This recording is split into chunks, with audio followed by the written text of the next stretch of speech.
So this is teaching mindfulness to children, probably 7 to 11-year-olds. Yeah, we'll see how that goes.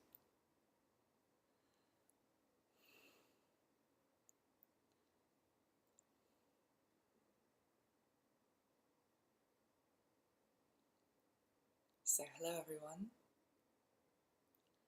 We're going to begin today's mindfulness class in the way that we'll always begin it. So I'd like everyone to sit, take their hands and put them on their belly.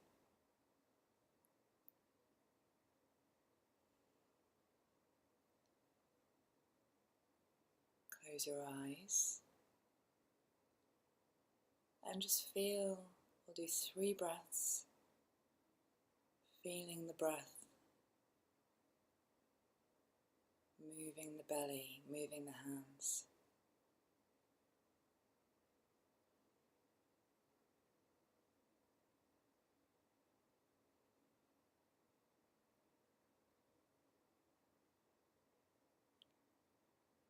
You can open your eyes when you're done.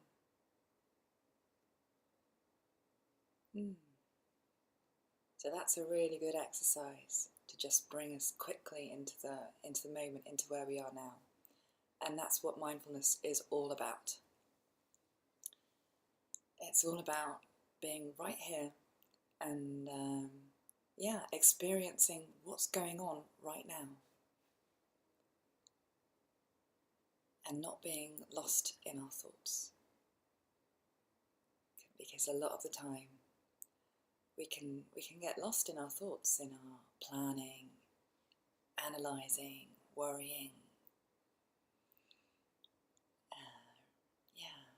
remembering, daydreaming, fantasizing, all these sorts of thinking, which, sometimes are really useful.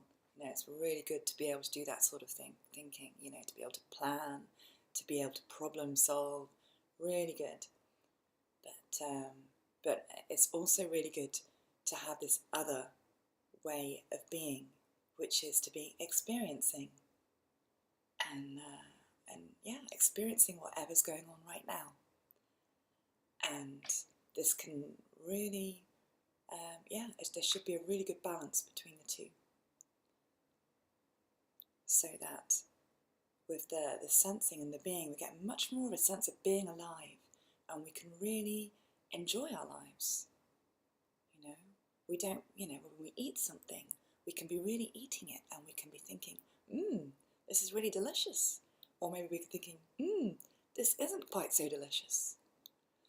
But we can really, be there with however our life is.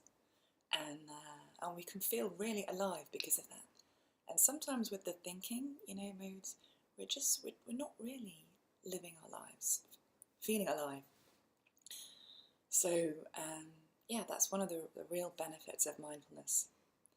And the other benefit, one of the ones that I really like, is by doing the practices, we get good concentration. Good concentration. When we first start, we find that we have a mind that's like a puppy. And, it's used to doing whatever it wants. And if something attracts its attention over here, and it'll go and it'll think about that. And then something else will come over here. And, it's just darting from place to place. And it's very much like a puppy. So we are training it with these practices, like we did with the 3 breaths, to just be in one place, to be in one place and to focus there. And with the puppy, when you train it, you need to have a lot of patience, because puppies, they're just going to keep running off again, I don't know if anyone here has had a puppy, but you need a lot of kindness and a lot of patience. So that's how we practice with mindfulness as well. When our mind runs off, we say, my mind has run off. And I've noticed it's run off.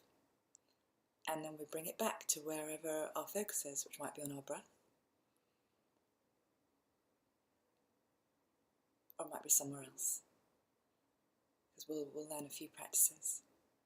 And yeah, and then we repeat that, because the mind keeps running off, and we patiently and persistently, we keep going, we begin again, and we bring it back, but with very kindness and great kindness and gentleness, you know, because, you know, it's just what the mind does. There's nothing wrong with it going off here and there.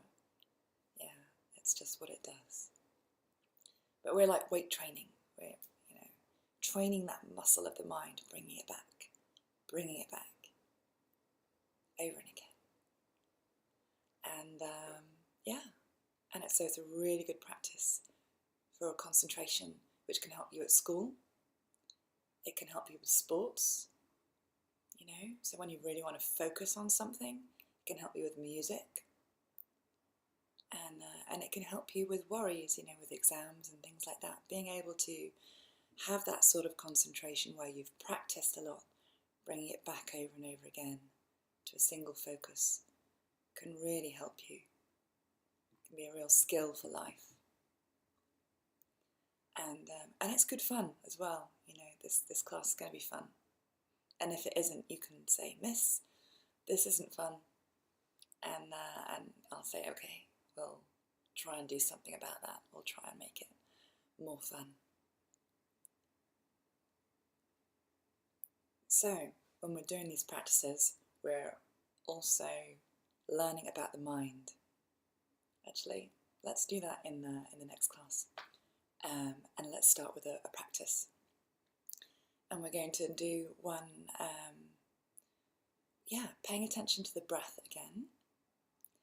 But this time, on the in-breath, we're going to use our hand, and we're going to just trace up on the in-breath and trace down on the out-breath.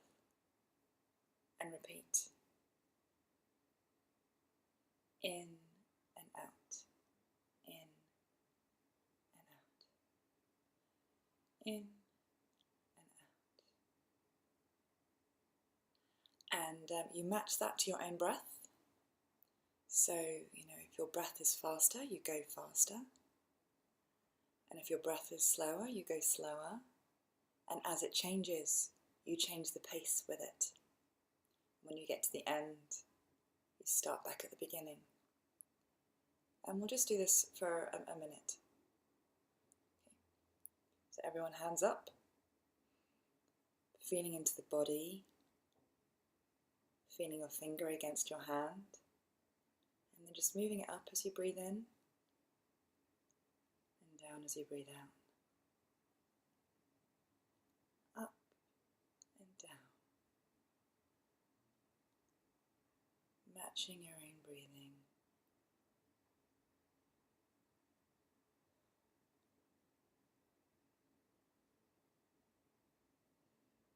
You can close your eyes if you want.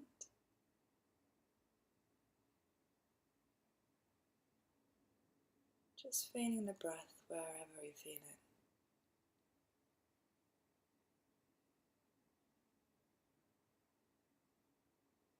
Maybe that's at the nostrils.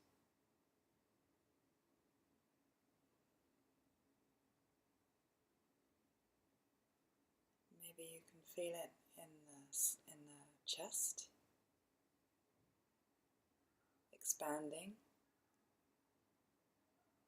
Or maybe you can feel it in the belly.